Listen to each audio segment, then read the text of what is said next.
Tuesday update. We're in the office and I'm tired. I'm tired of all the extras we've been doing. It's a lot of work right now. If you are not tired coming in, I don't mean sick and tired of rates and not enough houses out. If you're not tired coming into the office this week, you aren't doing enough meetings.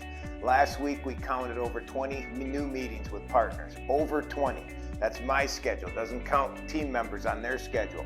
We're presenting and we're doing the 80-20 rule. What does that mean? Why do you have to have so many appointments to find out who's going to be the great fit for you? Because one, they don't always fit, right? Two, they're not always a top producer, a good producer, or have that momentum or energy that they're going to be a producer. You know, I'm talking to a lot of financial planners, and you know, I'll say, what's a good client for you? And a lot of their answer is not necessarily money driven, like, hey, they need to have 250, 300 grand, 400 grand to invest with us. What I've found is they just need to be motivated. So what I'm getting with you on this is when you're meeting with partners, are they motivated? And I believe you go out of this 80-20 rule to find that motivated group. So some of them might not be huge producers right now. Some of them might be great producers right now. We're looking for the motivated producers, from financial planner to realtor to any partner you're interviewing, that's motivated to run with you. And that's where the good fit comes in.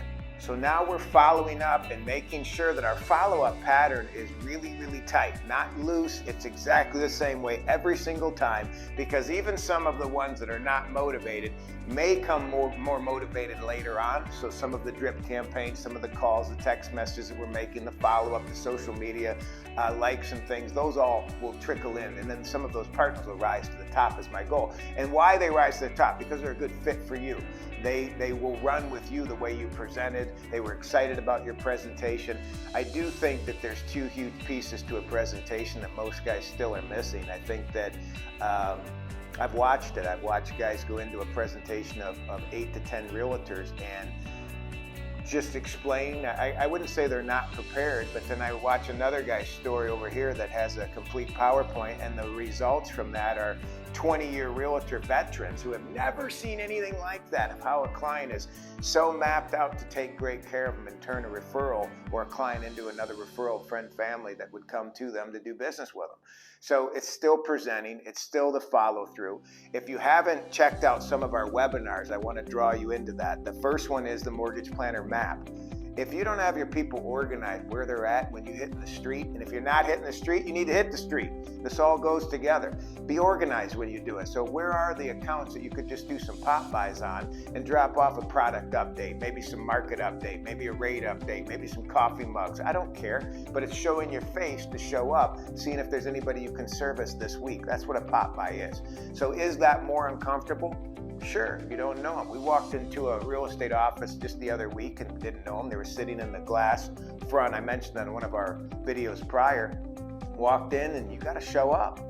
Hey guys, how are you? You have to set the stage for what you're looking for, and that's really let me explain that. It's not the script, it's not the dialogue. When you're walking in like that, it's conversation, right? That's the difference of, remember I sent out a while back where it's, you have to get the script down, you have to get the dialogue down, then you have the conversation. So when you're doing a pop buy, there isn't a real script to it. You need to have that conversation of your selling points that come up naturally in a conversation as you're explaining needs that you may have in your business that they as a partner can fulfill, and how you help them in the long run. So you have to be organized now. You have to be tired right now. You have to pull a little more energy right now. You have to buckle up and go a little bit longer. So when do muscles build?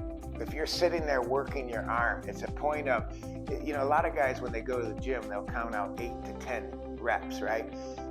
When is it going to be the best? When it starts to tear, when your muscle starts to tear. And what I'm getting at with that is you have to start working in your business so that muscle tears and it grows a little bit, tearing the muscle. So when you think that you counted 8, 9, or 10, I'm gonna tell you this, lose track of the count.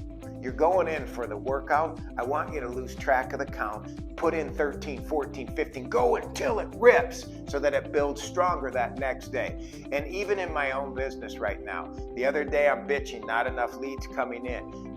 the next day, because of the hustle, I'm getting leads coming in, more applications coming in. It's going to evolve. You have to push your efforts, though, further than you ever have before, meaning stretch and tear the muscle. See you next week.